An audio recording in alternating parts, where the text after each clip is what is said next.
نہیں، طارق جمیل صاحب سے ملاقات ہوگی تو میں نے انہیں کہا کہ جناب آپ کا ایک اچھا خاصا نام ہے، اور آپ تو وہ انسان ہیں جو وزیروں کے ساتھ بھی ہیں، نواز شریف صاحب کے ساتھ بھی آپ کا اچھا خاصا تعلق ہے، عمران خان صاحب کو بھی آپ ملتے رہتے ہیں، لیکن آپ ایسا کیوں کرتے ہیں؟ وہ کیا چیز ہے جو آپ کو ایسا کرنے پہ مجبور کر دیتی ہے؟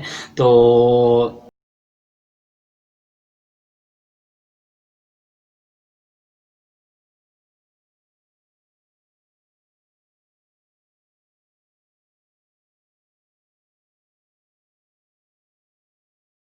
السلام علیکم ورحمۃ اللہ وبرکاتہ، ناظرین کیسے ہیں آپ؟ ٹھیک ہیں؟ میں امید کرتا ہوں آپ سب ٹھیک ہوں گے، الحمدللہ میں بھی ٹھیک ہوں۔ میں ہوں آپ کا اپنا عبدالعزیز ایاز لودھی۔ ہاں سامعین، آج ہم انشاءاللہ آپ کو ایک بڑی خبر دینے لگے ہیں۔ وہ خبر یہ ہے کہ آج ایک بڑا معاملہ میرے ساتھ پیش آیا ہے، بڑا واقعہ پیش آیا ہے، وہ میں نے چاہا کہ آپ لوگوں کے ساتھ شیئر کر دوں۔ کیا آپ لوگ آگئی ہیں؟ امید ہے آپ تیار ہیں، کیونکہ آپ نے ویڈیو کا ٹائٹل کچھ ایسا دیکھا ہے اور آپ لوگ واقعی تیار ہوں گے۔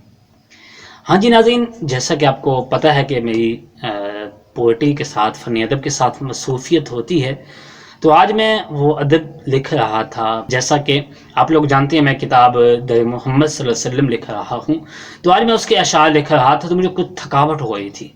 میرا دل کر رہا تھا کہ یار کچھ انجوائمنٹ ہو جائے، پھر میں انجوائمنٹ کے لیے نکل گیا اور کھیتوں میں گھوما، چلا پھرتا رہا۔ جاتے ہوئے جب میں جا رہا تھا تو اس وقت مجھے کسی دوست نے واٹس اپ کیا ہوا تھا، میں نے چاہا چلو چلتے چلتے واٹس اپ دیکھ لیتا ہوں، تو اس نے مجھے طارق جمیل صاحب کی کچھ ویڈیوز بھیجی ہوئی تھیں اور میں نے ان کو سنا، تو مجھے بہت دکھ لگا اور میرے دل میں یہ بات آئی کہ یار کچھ ایسا ہو جائے کہ میں طارق جمیل صاحب سے یا تو ملاقات کر لوں، یا پھر ان کا واٹس اپ نمبر یا کال نمبر جو ہے، جو ان کا پرسنل نمبر ہے، وہ مجھے مل جائے تاکہ میں ان سے کوئی بات چیت کر سکوں، انہیں کہہ سکوں کہ یار آپ ایسا کیوں کرتے ہیں۔ اس کے بعد میں گھوم پھر کے جب واپس آیا، تھکاوٹ ہوئی تھی، میں آ کے سو گیا۔ میں سویا، آنکھ لگی تو میں دیکھتا ہوں کہ خواب میں طارق جمیل صاحب سے میری ملاقات ہو گئی ہے۔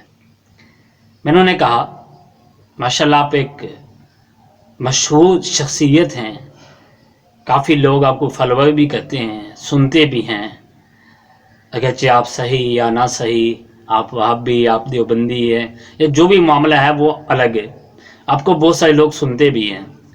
تو میں نے خواب میں انہیں کہا کہ یار دیکھو، آپ کے ایک اچھے خاصے تعلقات عمران خان سے ہیں، اس سے پہلے نواز شریف سے بھی رہے ہیں، اور آپ چینل وغیرہ پہ بھی آتے ہیں، لیکن آپ اپنی جو بات کرتے ہیں وہ سوچ کے کیوں نہیں کرتے؟ آپ نے یوسف علیہ السلام کے بارے میں بھی یہ گستاخی کی تھی۔ لگی زلیخا نے تہمت لگائی، اور پھر جب وہ عورتوں میں بھی بات پھیل گئی کہ مجرم تو یوسف نہیں، مجرم تو زلیخا ہے، تو تھوڑی بدنامی ہونے لگی، تو انہوں نے یوسف علیہ السلام کو گدھے پہ بٹھا کے منہ کالا کر کے پورے شہر میں چکر لگوایا اور پیچھے اعلان کروایا ہذا جزاء من اراد بسیدہ سوء، جو اپنے آقا سے برائی کرے اس کی یہ جزا ہے۔ یہ بازار میں نبی ابن نبی ابن نبی ابن نبی گدھے پر پھرایا جا رہا ہو۔ آپ کو علماء نے توجہ دلائی، بتایا، لیکن آپ نے کوئی معافی نہیں مانگی۔ آپ نے حضرت امام حسین رضی اللہ تعالیٰ عنہ کے بارے میں بھی بات کی، ٹھیک ہے، تو اس پر بھی آپ کو علماء نے توجہ دلائی، آپ نے نہیں کوئی ایکشن لیا، کوئی معافی نہیں مانگی امام حسین سے۔ آپ نے خدا کے بارے میں بھی باتیں کی، دلائی، علماء نے آپ کی توجہ دلائی، آپ نے کوئی ایکشن نہیں لیا۔ لیکن جب میڈیا کی بات آئی تو آپ معافی مانگنے کے لیے تیار ہو گئے، بلکہ آپ نے معافی مانگی۔ مجھے خواب میں کہتے ہیں کہ میرا کام لوگوں کی اصلاح کرنا ہے۔ میں نے کہا ٹھیک ہے، اصلاح کرنا ہے، آپ اصلاح کریں، لیکن اب اس کا یہ مقصد تو نہیں ہے کہ آپ کبھی حضور کی شان میں بول دیں، غلط بول دیں، کبھی امام حسین کی شان میں، کبھی حضرت یوسف علیہ السلام جو اللہ کے نبی ہیں ان کی شان میں بول دیں، کبھی خود اللہ تعالیٰ کی شان میں ایسے ایسے الفاظ بول دیں۔ ایمان اس کو سننا نہیں پسند کرتا۔ آپ کچھ بولتے ہیں تو سوچ کے بولا کہ میں نے کہا دیکھو چلو، اگر اہل سنت والے آپ کے بات کے اوپر کچھ بولتے ہیں تو آپ کو لگتا ہے کہ یار وہ میرے مخالف ہے، اب تو آپ کے اپنے جو وہابی لوگ ہیں، اب تو وہ لوگ بھی بول پڑے ہیں اور انہوں نے بھی تمہارے خلاف اچھی خاصی باتیں کی ہیں کیا تم نے ان کی باتیں نہیں سنی؟ مولانا طارق جمیل ہمارے سر کے تاج تھے، اب شاید نہیں رہے. تہمت لگی، زلیخا نے تہمت لگائی، اور پھر جب وہ عورتوں میں بھی بات پھیل گئی کہ مجرم تو یوسف نہیں، مجرم تو زلیخا ہے، تو تھوڑی بدنامی ہونے لگی. تو انہوں نے یوسف علیہ السلام کو گدھے پہ بٹھا کے منہ کالا کر کے پورے شہر میں چکر لگوایا اور پیچھے اعلان کروایا، ھذا جزاء من اراد بسیدہ سوء، جو اپنے آقا سے برائی کرے اس کی یہ جزا ہے. یہ بازار میں نبی ابن نبی ابن نبی ابن نبی گدھے پر پھرایا جا رہا ہو، پھر جیل. یاد رکھو ہمارے سر، میں نے جتنا اس کو سپورٹ کیا ہے، وہ ایک خطیب ہے، وہ ایک خطیب ہے، وہ کوئی مستند عالم نہیں ہے، وہ خطیب ہے صرف. اور غیر مقلدین نے، دوسرے لوگوں نے، آج پتہ کرو اس سے، اس کی جتنی مخالفت کی، یہ چھپا رہا. اور فرق باطلہ کو اس کی طرف سے خدا کی قسم میں نے جواب دیا، میں نے جواب دیا. تبلیغی جماعت مولانا طارق جمیل کی نہیں ہے، مولانا خورشید کی بھی نہیں ہے، نظر الرحمان کی بھی نہیں ہے، یہ علماء دیوبند کی جماعت ہے. غیر میں آپ سے عرض کر رہا تھا، مولانا سے ہمارا اختلاف رہا ہے، مولانا ہمارے قیمتی ساتھی تھا، لیکن تھوڑا سا اعلان کر دے کہ جیسے یوسف علیہ السلام کے بارے میں نے پھر بھی ہاتھ ہلکا رکھا. مولانا کے خلاف کتابیں لکھی گئیں، القول الجلیل فی کفر طارق جمیل، سن لیں. القول الجلیل، میں نے اس پہ دستخط نہیں کیا، میں نے خود مولانا کو کہا توبہ کر لے، شاید اللہ توبہ کی توفیق. مذاق ہمارے بہت اچھے دوست ہیں. کلمۃ الہادی الی سواء السبیل کتابیں لکھی گئی مولانا کے خلاف. آپ کو معلوم ہوگا، آپ میں سے مسلمانوں میں سے کسی نے یہ کیوں نہیں کہا جب انہوں نے پوری امت مسلمہ کے خلاف کہا یوسف علیہ السلام کا منہ کالا کر کے گدھے پر بٹھایا گیا تھا. خدا کی قسم سوائے یہودیوں کی روایت کے اس کا نام ہی نہیں ہے. آج معافی کیوں نہیں مانگتا؟ میں نے حضرت کو یہاں بھی لکھ کر کے دیا، یہاں اس میں کئی دفعہ اس کو سمجھایا کہ اللہ کے لیے کچی باتیں نہ کرو، قرآن بھی دیکھا کرو اور حدیث دیکھا کرو. اس کی کوشش یہ ہوتی ہے کہ کچی باتیں بیان کرنا. معافی مانگے یوسف علیہ السلام سے، معافی مانگے. آپ سعودیہ کے علماء کے بالکل موجود ہیں، انہوں نے کافر تک بھی قرار دیا کہ یوسف علیہ السلام کی توہین کیوں کی اس طرح. لکھا ہے کہ منظور مینگل نے طارق جمیل کو بہت کچھ کہا ہے.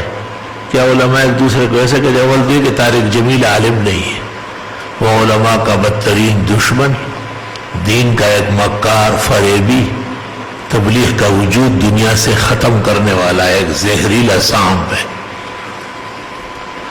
اس کے علم کی کوئی بات سمجھ میں نہیں آئی. یہ جو مینگل نے کہا ہے شاید کم کہا ہے، وہ اس سے زیادہ کا حقدار ہے. بچے نے سوال کیا ہے نا کہ اس زمانے میں جھوٹی احادیث ہیں، اس کا آپ بتا دیں. ابھی تک تو کوئی کتاب لکھی نہیں. یہ ابھی ایک بیان آیا مولانا طارق جمیل صاحب کا، یوسف علیہ السلام کی جب جیل بھیجا گیا تو اس سے پہلے ان کا منہ کالا کر کے پورے شہر میں بھجایا گیا. کہاں یار سیدنا یوسف علیہ السلام کا ولیعاذ باللہ خدا کے پیغمبر تھے، کس نے آپ سے کہہ دیا کہ ان کا منہ کالا کیا گیا؟ جھوٹ کسی اور نے لکھا ہے، آپ اسے پبلک کو بتا رہے ہیں. آپ قائد ہیں، ہزاروں آدمیوں کی آپ رہنمائی فرما رہے ہیں، آپ پڑھیں تو صحیح نا، کوئی حوالہ تو بتائیں کہاں لکھا ہے. مولانا طارق جمیل صاحب کے کئی بیانات 10 سن لو، اور ان 10 میں جتنی حدیثیں وہ کہتے ہیں سب جھوٹ ہیں. اس 20 سال ہو گئی اس صدی کو، یہ ہماری بات ہزاروں لوگ سنیں گے. ان 20 سالوں میں اتنا بڑا جھوٹا حضور صلی اللہ علیہ وسلم پہ جھوٹ اور تہمت لگانے والا ہم نے نہیں دیکھا جتنے مولانا طارق جمیل ہیں. 10 کیسٹیں سن لو، حدیثیں لے آؤ. ہمارے پاس حضرت ہی کے بعد جاؤ کہو حضرت یہ ذرا حدیث کہاں آئی ہے دکھا دیں. پورا ڈھونگ رچایا ہے. اللہ کہتا ہے تو یہ کر تو میں یہ کر، تو یہ کر کے تو دیکھ میں یہ کروں گا، تو کر کے تو دیکھ یہ میں کروں گا. یہ 8-10 جھوٹ گھڑے ہوئے، بڑا پاپولر ہوا، لوگوں نے بینرز اس کے چھاپ دیے. ایک صاحب ہمارے بھی دوست تھے، ہم اس میں لکھ دیا مسند احمد میں آیا. میں نے کہا مسند احمد یہ پڑھیے ذرا نکال دیں یہ کہاں ہے. تبدیلی کرتا ہے احکام میں نا، اور ایک نیا دین بنانے کی کوشش کرتا ہے، جبکہ اس کا کوئی علمی مقام یا استعداد صفر کے درجے میں. خود کہتے ہیں کہ ہمارا تو تبلیغی مطالعہ ہے سطحی علم. سطحی علم میں اور عوام میں کہتے ہیں شیعہ کافر نہیں ہے. سطحی علم میں کہتے ہیں کہ صحابہ کرام کو کافر کہنے سے کچھ بھی نہیں ہوتا. یہ دیکھیں ذرا، یہ سطحی ہے. کیا اب تمہارے اپنے بھی تمہارے مخالف ہیں؟ کیا ان کو تم پہ مخالف کہو گے یا پھر ان کو اصلاح کرنے والے کہو گے؟ اگر اصلاح کرنے والا آج اگر انہیں تم مانتے ہو، اہل سنت تمہاری شروع سے اصلاح کرنے کی کوشش کرے ہیں، پھر ان کی کیوں نہیں مانتے؟ اور بھی بہت ساری باتیں ہوئیں. اور پھر آخر کیا ہوا کہ میری نماز کا جو وقت تھا، الارم لگا ہوا تھا، وہ بج گیا، میری آنکھ کھول گئی.